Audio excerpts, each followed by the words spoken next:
The Whisper of the Third Eye. An Esoteric Tale of Spiritual Awakening. Chapter 1, The Call in the Silence. The night stretched like a veil across the valley. Only the hush of pine trees and the distant cry of a night bird stirred the air.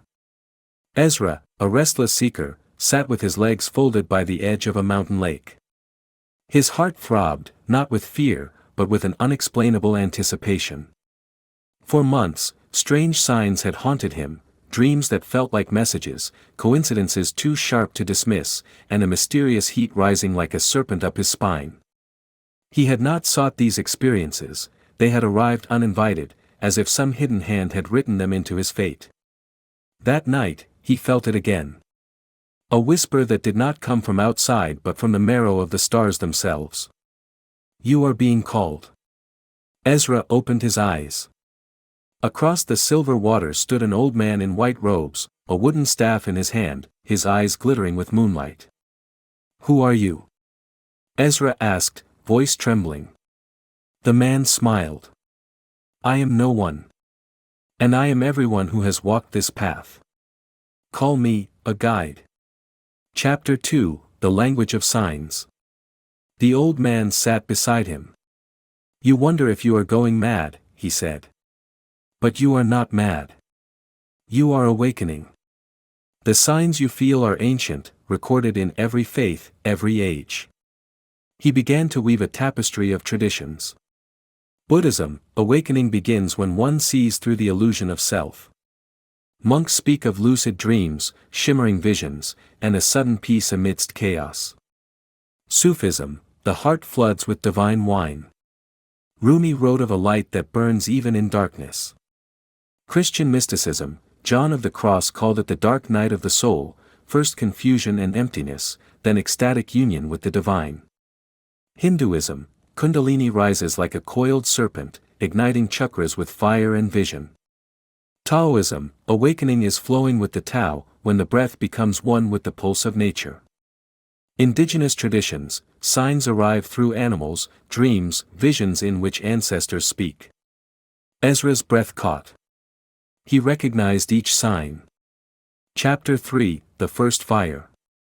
Suddenly the energy in his spine surged upward. He bent forward, gasping, afraid he would burn alive. "This is the first fire," the guide whispered calmly. "In the Vedas it is the rising serpent. In the Kabbalah it is the ascent of light through the Sphirot. Among the peoples of the Andes, it is the offering of the sun.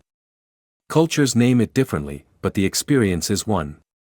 Ezra shook, sweat pouring down his temples.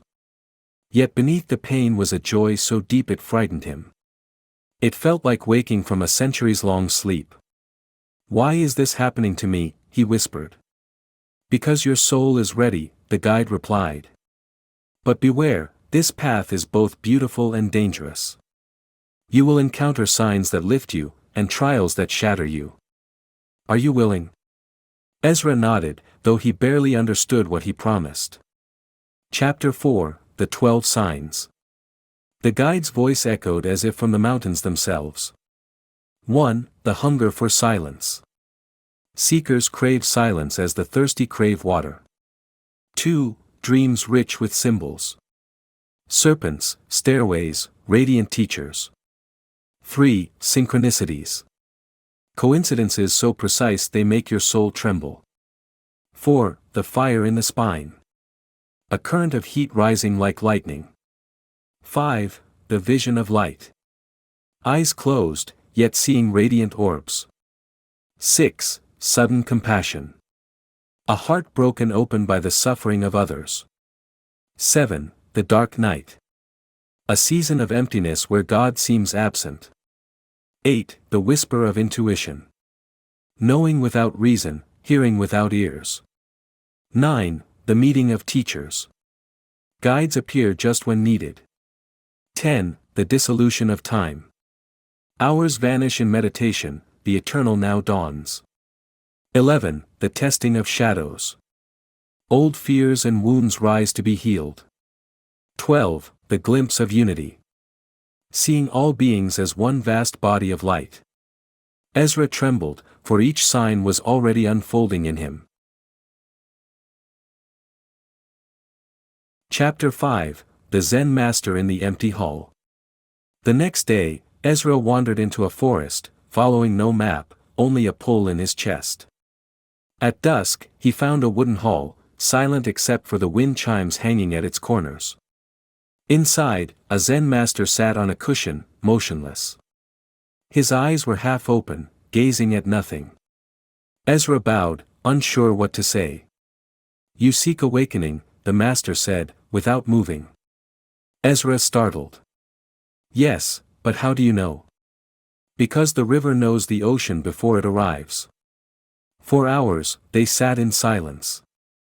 Ezra's thoughts screamed, his body ached, yet something in the stillness pressed against him like invisible hands.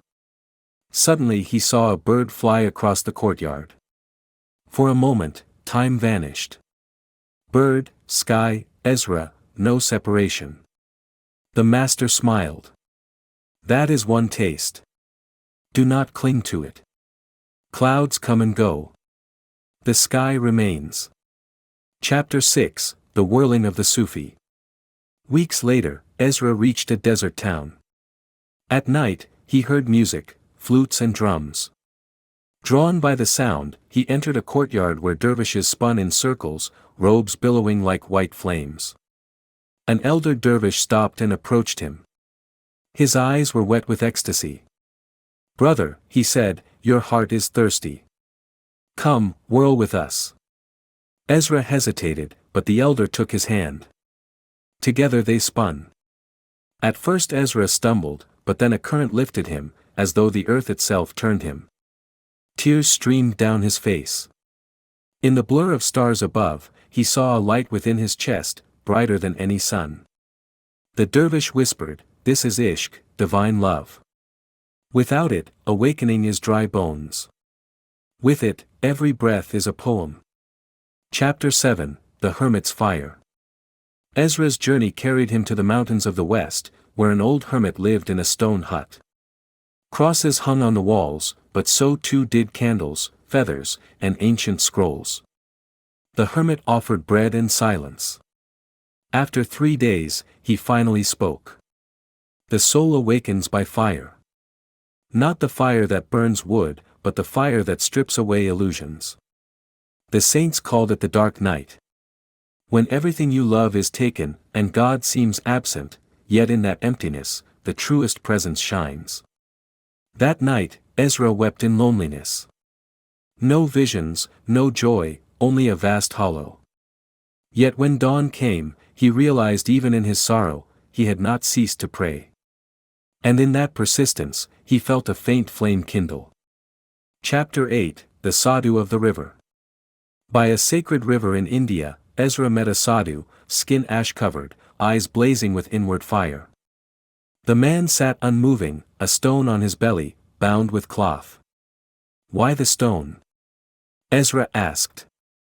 "To remind the body that hunger is illusion. To remind the mind that endurance is strength.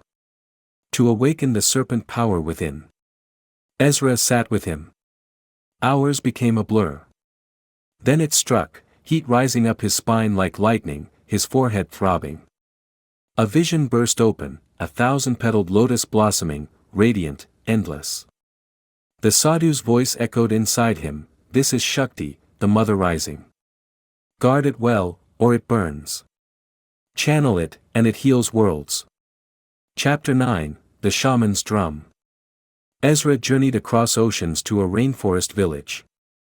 There, a shaman painted his face and gave him a drum. "Beat," she said. He struck the drum in rhythm with her chants.